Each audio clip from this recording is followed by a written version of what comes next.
কেন না ধরো গিয়ে নবীর দামান খানা রে সুবহানাল্লাহ। হ্যাঁ 9 বছর 10 বছর গজলটা লেখা হলো আগে ধরো গিয়ে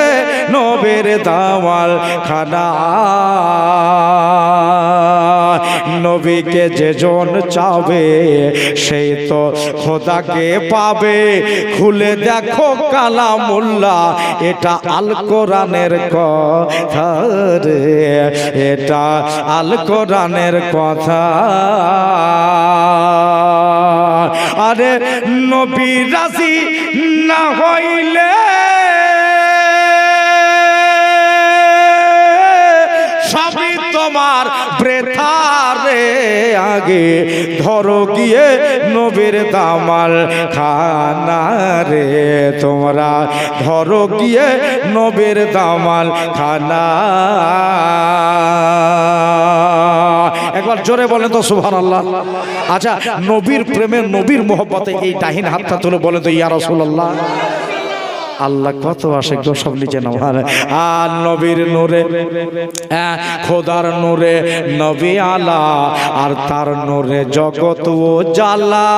চাঁদ সূরজ দেখে সে নূর হয়ে যায় ও তালা রে হইলে নবী বলাতে হবে না জোরে বলতে হবে আরেকটা আওয়াজ দিয়া খোদার নূরে নবী আলা আর তার নূরে জগৎ ও জালা আর এই নামের দরুদ পড়ে সুন্নি মেটাই মনের জালা রে আমরা মেটাই মনের জ্বালা একবার জোরে বলেন সুবহানাল্লাহ। খোদার নূরে নবী আলা আর তার নূরে জগৎ ও জালা এই নামের দরুদ পড়ে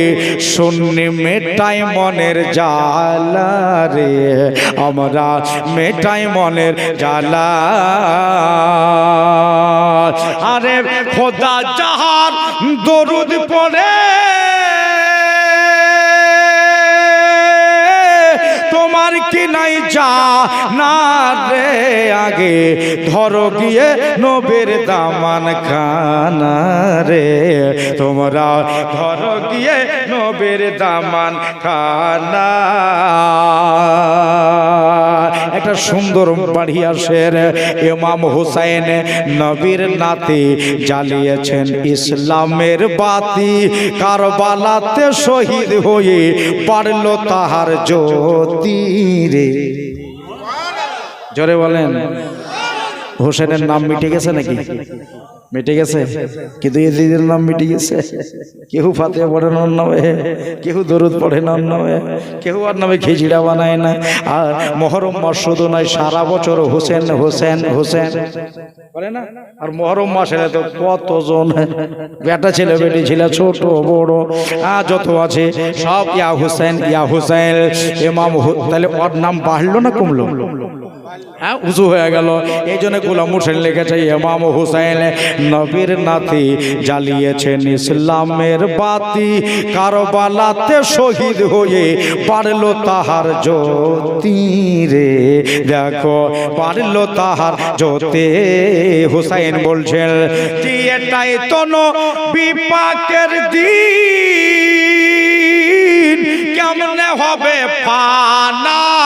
রে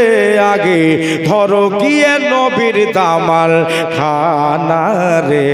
তোমরা ধরো গিয়ে নবীর দামাল খানা চলে যাও আজমেরেতে আমার খাজা বাবার দরবারেতে পৌঁছে দেবে মদিনাতে যার দিলে খোদার কাবারে তাহার দিলে খোদার কাবা মঈন বাবা দরুদ পড়েছে করেন ক্ষমা না রে আগে ধরো গিয়ে নবীর দামাল খানা রে তোমরা ধরো গিয়ে নবীর দামাল খানা